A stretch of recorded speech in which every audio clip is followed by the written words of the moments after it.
Hello everyone. Economic holic family में आपका welcome है। आई होप आप सब हैप्पी और हेल्दी होंगे।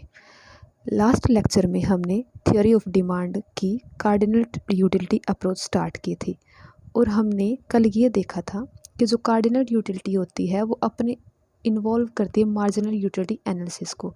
तो कल हमने इसकी बेसिक अजम्पशंस कर ली थी कि कार्डिनल यूटिलिटी की क्या क्या बेसिक अजम्पशंस होते हैं जिस पे ये डिपेंड होती है।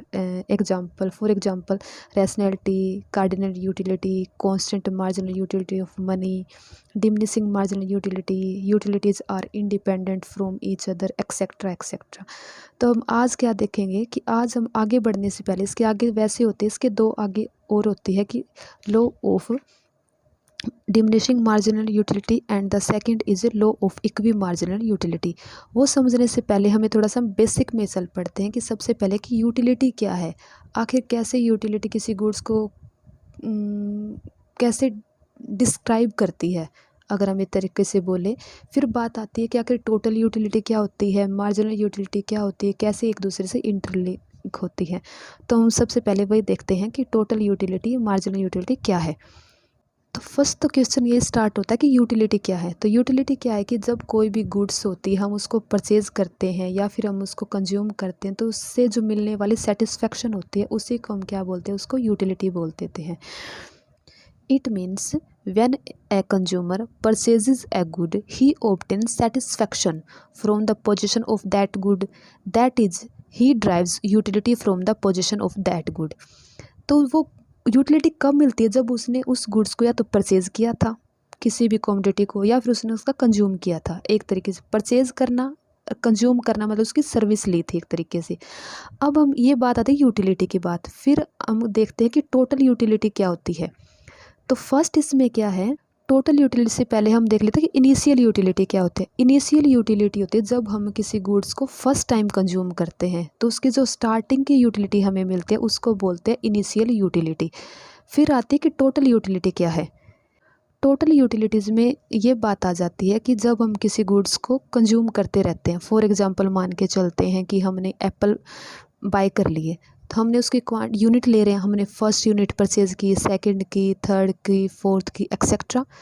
तो मान के चलते कि हमने उसकी 2 और एप्पल खरीद लिए, परचेज़ करे, तो उसकी यूटिलिटी और ज़्यादा इंक्रीज़ हो गई। तो इसमें क्या है कि तुम जब यूनिट्स को परचेज़ कर, मान के चलते हमने फर्स्ट कोई भी एप्पल लिया तो स्टार्टिंग में उसकी हमें यूटिलिटी मिली 20, फिर हमने जो सेकंड लिया उससे हो सकता है हमें यूटिलिटी मिल रही 15।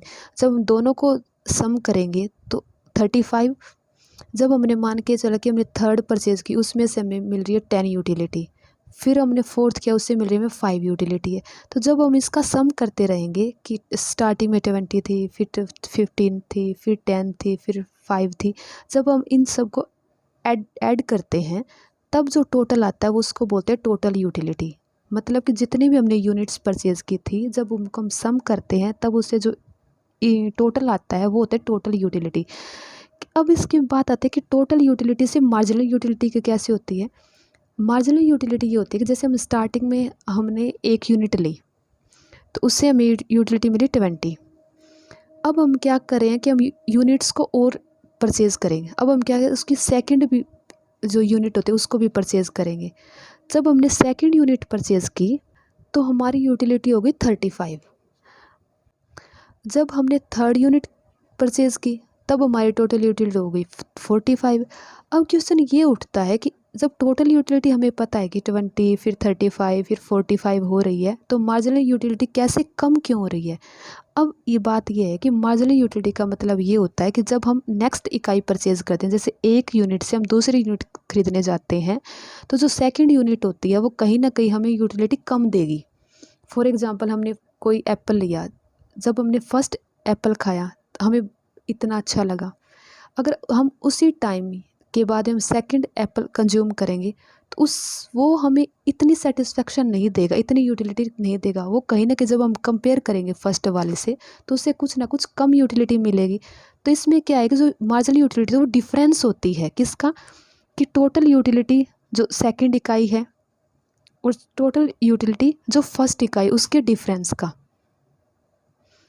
तो जो डिफरेंस होते हैं, जो एडिटिव होती है कि एक के बाद जब हम दूसरी यूनिट पे जाते हैं, जब दूसरी यूनिट की जो यूटिलिटी आती है टोटल की, जब उसमें से फर्स्ट में से माइनस करते हैं तब आते हैं मार्जिनल यूटिलिटी। तो मार्जिनल यूटिलिटी क्या होती है कि marginal utility is the addition made to total utility by having an additional unit of the commodity. Marginal utility निकालने का सिंपल सा तरीका होता है कि marginal utility n equal to total utility n minus में टोटल यूटिलिटी n-1 की जो यूनिट होती है, जो करंट की यूनिट होती है, उसको पास्ट वाले से माइनस कर दो, मतलब जो लास्ट वन होते हैं उससे माइनस करते जाएंगे तो मार्जिनल यूटिलिटी हमारे पास आती जाएगी। टेबल की फॉर्म में देख लेते हैं कि स्टार्टिंग में क्या है कि यूनिट्स ऑफ एप्पल बता रखी है, फिर सेकंड में क्या होता है कि टोटल यूटिलिटी इन यूटिल्स में बता रखी है, फिर मार्जिनल यूटिलिटी इन यूटिल्स में बता रखी है। तो हमें ये पता है कि जो स्टार्टिंग में क्या है कि जो यूनिट जब जीरो होती है तो टोटल यूटिलिटी भी जीरो होती है और मार्जिनल यूटिलिटी भी जीरो होती है, क्योंकि हमने कुछ परचेज ही नहीं करे तो यूटिलिटी कहाँ से मिलेगी। जब हम फर्स्ट यूनिट परचेज करते हैं तो उसमें क्या 20 टोटल यूटिलिटी हो जाती है, और फिर जब में यहाँ ये पता है कि मार्जिनल यूटिलिटी कैसे निकलेगी, जब हम टोटल यूटिलिटी माइनस करेंगे लास्ट वाले से, तो माइनस इसमें क्या 20 में से अगर हम 0 माइनस करते हैं तो 20 आ जाएगा। तो इसमें कि जो फर्स्ट, तो इसमें एक ये नोट करने वाली बात है कि जो फर्स्ट यूनिट होती है उसमें क्या टोटल यूटिलिटी और मार्जिनल यूटिलिटी इक्वल होती है, उसके बाद में उन दोनों में डिफरेंस आना स्टार्ट हो जाता है। जब हम सेकेंड यूनिट परचेज करेंगे तो मैं टोटल यूटिलिटी क्या है, वैसे तो अब देखेंगे 20 से 35 हो रही है, पर इसमें डिफरेंस कितना आ रहा है कि जब हमने फर्स्ट परचेज की थी वो 20 थी, लेकिन जब हम 20 से 35 पे आ रहे हैं, इन दोनों में डिफरेंस कितना है 15 का है। तो कहाँ 20 कहाँ 15, डिफरेंस 5 यूनिट का आ रहा है ना। तो इसी में क्या है कि इसमें क्या धीरे धीरे टोटल यूटिलिटी तो बढ़ेगी, लेकिन जब इसका हम ये देखेंगे दोनों में डिफरेंस कितना है वो हमें पता चलेगा मार्जिनल यूटिलिटी से, कि फर्स्ट वाले में तो उस पर यूटिलिटी इकाई से 20 मिल रही थी, दूसरे में इसमें क्या है 15 मिल रही है। फिर जैसे हम परचेज और करते जाएंगे तो अपनी टोटल यूटिलिटी क्या है 35, फिर 45, फिर 50। इसमें क्या जो फिफ्थ यूनिट होती है यहाँ पे मैक्सिमम हो जाती है टोटल यूटिलिटी की 50, इसके बाद में इंक्रीज़ हो ही नहीं सकती। हमारा एक तरीके से वो सैचुरेशन पॉइंट आ जाता है, एक चरम सीमा बोल सकते हैं हमें एक तरीके से, कि उसके बाद में हमारी टोटल यूटिलिटी इंक्रीज़ हो ही नहीं सकती, उसके बाद में डिक्रीज़ होना स्टार्ट हो जाती है। और उस पॉइंट पे क्या होता है कि जहाँ पर टोटल यूटिलिटी मैक्सिमम हो जाती है वहाँ पर मार्जिनल यूटिलिटी जीरो हो जाती है।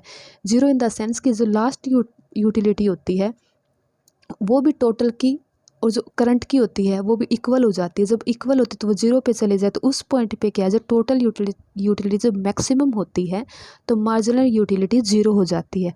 और उसके बाद में जब कंज्यूमर और परचेज करेगा तो उसकी जो टोटल यूटिलिटी है वो क्या है तो वो डिक्रीज़ होती जाएगी। जैसे अब सिक्स्थ में क्या है 45 हो गई है, जब टोटल यूटिलिटी डिक्रीजिंग होती जाती है तो मार्जिनल यूटिलिटी नेगेटिव होती जाएगी। तो इसमें क्या जैसे 5 यूनिट्स नेगेटिव, फिर क्या 10 यूनिट नेगेटिव।